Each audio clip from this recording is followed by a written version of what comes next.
오늘 새벽에 홍익교회와 함께 우리가 새벽 예배를 드렸습니다. 다른 교회, 그것도 교파가 다른 교회가 함께 모여서 예배하는 일이 쉬운 일은 아닌데 참여하신 분들의 얼굴을 보니까 다 천사 같아요. 얼마나 마음들이 좋은지 그 이른 시각에 오셔서 준비하고 같이 예배를 드리는데 그리스도 안에 형제 자매된 역사가 이런 것이로구나 하는 것을 충분히 느낄 수 있었습니다. 이유는 간단합니다. 성민교회나 홍익교회나 그리스도인이라면 같은 주님, 예수님을 믿기 때문에 그렇습니다. 그 예수님이 십자가에 죽으시고 장사되셨다가 사흘 만에 말씀하신 대로 죽은 자 가운데서 살아나셔서 빈 무덤을 우리에게 보게 하시고 또 친히 부활의 영으로 우리에게 오셔서 우리를 만나 주시고 우리가 부활의 사람인 것을 확증하여 주시고 부활을 소망하게 하시고 그 부활을 향하여서 걸어갈 수 있게 지금도 오늘 이 예배에 함께 하시는 것을 함께 누릴 수 있는 것입니다. 부활을 과학적으로 증명하자고 하면 참 어려운 일이 되겠습니다. 성경에 보면 부활한 사람들이 많이 나오죠. 우리가 사순절 내내 성경을 많이 읽어서 통독을 계속 해왔기 때문에 구약 성경에도 보면 죽음을 보지 않고 옮겨간 사람은 에녹이나 엘리야 같은 사람들이 그렇게 했다고 성경이 되어져 있는데 그 말고 죽었다가 살아난 사람들의 이야기가 나옵니다. 특별히 북왕국에서 활동했던 엘리야와 엘리사 시절에는 하나님의 기적적인 역사가 많이 나타나는데 그 중에 엘리야는 사르밧 과부의 집에 들어갔을 때 그 과부의 아들이 죽었다가 다시 살아나는 것을, 또 그 다음 때인 엘리사는 수넴 여인의 아들이 죽었다가 다시 살아나게 된 것을 성경은 얘기하고 있습니다. 사람이 죽으면 끝입니다 이렇게 생각하는 사람들이 있고 죽은 다음에도 뭐가 있을 것이라고 생각하는 사람들이 있습니다. 그런데 죽었다가 살아난다고 생각하는 사람들은 많지 않습니다. 주님께서 3년 동안 공생애에 계실 때에도 누가복음 7장에 나인성 과부의 아들을 장례 행렬이 지나가는 것을 세우시고 측은히 여겨서 그를 살리신 일도 있고, 회당장 야이로의 딸 마가복음 5장에 보면 역시 죽었다고 소식을 들었는데 그 딸을 살리신 기적을 베푸셨습니다. 무엇보다도 요한복음 11장에 나오는 나사로라고 하는 예수님의 사랑하는 자, 친한 친구였는데 그가 죽었을 때 그 현장에 가셔서 죽은 지 나흘이 돼서 썩은 내가 나는 그 무덤에서 돌문을 옮겨놓고 나사로야 나오라 해서 그가 걸어 나온 이야기는 바로 예수님께서 십자가를 지시기 앞에 있었던 일로 우리가 기억을 합니다. 그 밖에도 몇 사람이 더 나오지만 이런 정도의 사람들만 보아도 부활은 흔히 있는 일은 물론 아니에요. 그러나 하나님께서 생명의 주관자가 되셔서 사람에게 영을 불어넣으시고 사람에게 생명이 되게 하신 이후에 우리를 포함해서 모든 사람에게 부활은 전혀 불가능한 일이 아닙니다. 뿐만 아니라 오늘 새벽에 제가 말씀 전하는 것처럼 예수님께서 십자가에 죽으시고 끝나셨다면 우리의 죄를 위하여서 대속하셨다, 대속하시는 어린 양이 되셨다는 말씀까지는 할 수 있지만 우리가 잠자는 자들의 첫 열매가 되신 예수님, 죽은 자들로부터 부활하신 첫 열매가 되신 예수님, 그분을 믿는 믿음은 반만 완성된 것이죠. 예수님께서 다시 살아나지 않으셨다면 우리는 여전히 죄인으로 있을 것이다. 또 우리는 망한다고 그랬습니다. 고린도전서 15장. 그러나 15장 20절에 말씀하는 것처럼 주님께서는 죽은 자 가운데서 다시 살아나셔서 잠자는 자들의 첫 열매가 되셨고 우리 모두가 부활의 삶에 참여할 수 있도록 길을 여신 것입니다.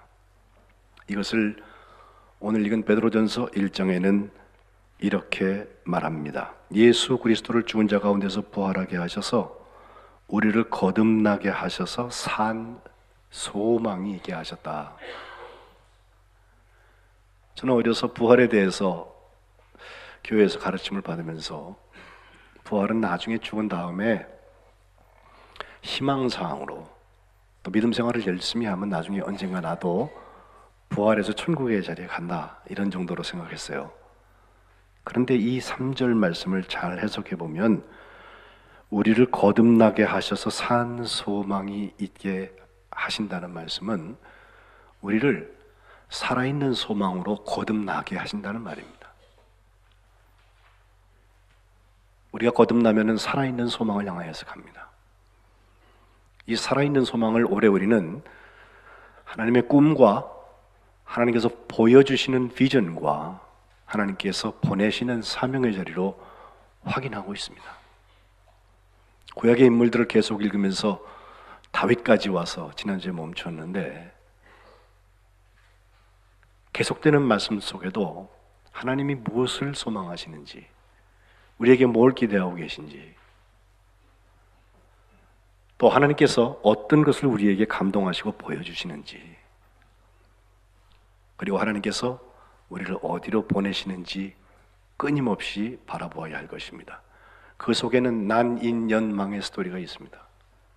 환난은 인내를, 인내는 연단을, 연단은 소망을 이루는 줄 안다고 로마서 5장이 우리에게 말씀하고 있습니다.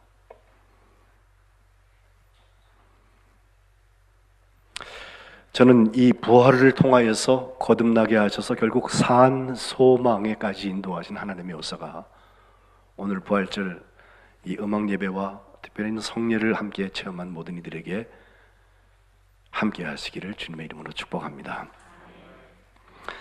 19세기의 위대한 봉사였어 설교자였던 드와이트 라이만 무디라는 분이 계십니다. 이분은 평신도 설교자였습니다.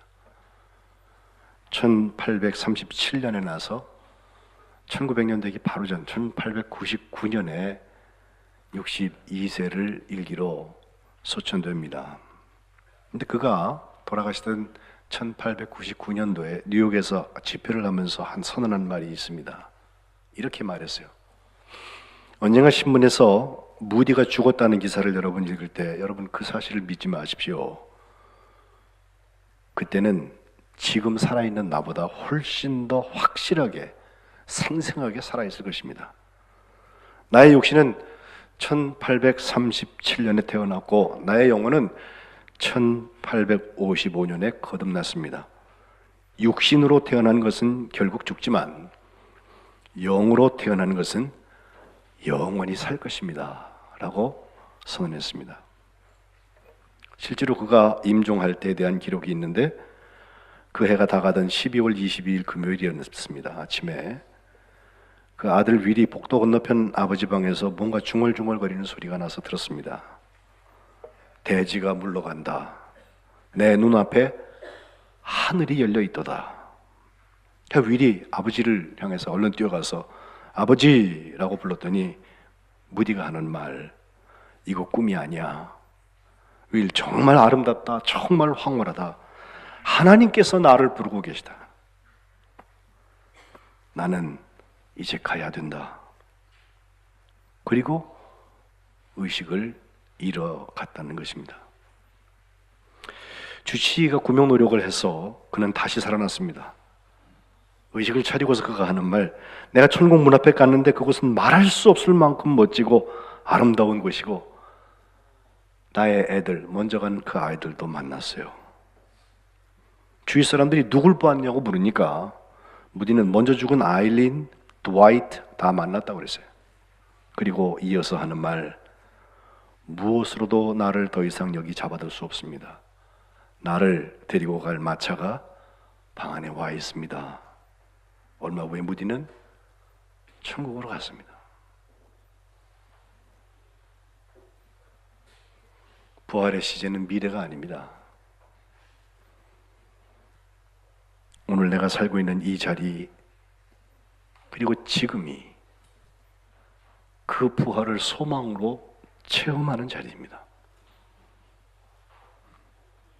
그리고 이 부활 소망을 가지고 사는 사람들은 썩지 않고 더럽지 않고 쇠하지 않는 유업을 잊게 하시는데, 주님이 우리를 위해서 예비하신 처소 하늘에 간직하신 것입니다. 언젠간 다 우리가 거기 가서 만날 텐데, 부활 소망으로 하나님 나라의 자녀를 복되게 사시기를 주님의 이름으로 축복합니다. 기도하겠습니다.